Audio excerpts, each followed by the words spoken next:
I've learned so much in these almost 40 years of working with KMA about the delivery of healthcare. I have gained great respect for physicians and what they go through. To have physicians advocate for the profession is really a challenge because physicians work long hours. They work very intensely, but some of the smartest people that I've ever worked with and some of the best people I've ever worked with have been physicians. If I had one piece of advice to give anybody getting into advocacy, this is what I would say. If you're advocating, draw straight lines and make sure that you don't confuse the people you're trying to influence about what your motive really is.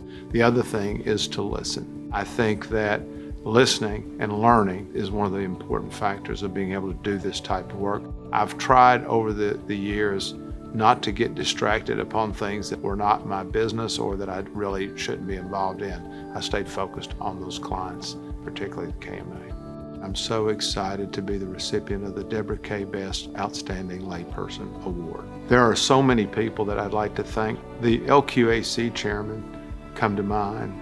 Goes back to Dick Hinch, to Wally Montgomery, to Preston Nunley, and to Don Swikert.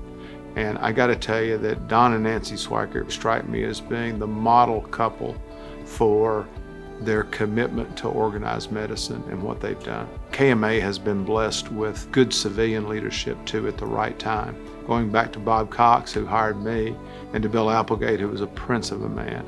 And then Pat Padgett has taken KMA through a challenging time and put it on a track to the future. And I think he's going to be leaving that in very good hands with Corey Meadows. One of the things that I regret I don't have the time to do is to publicly thank all of the physicians that I've worked with over the years. There are just too many to mention by name.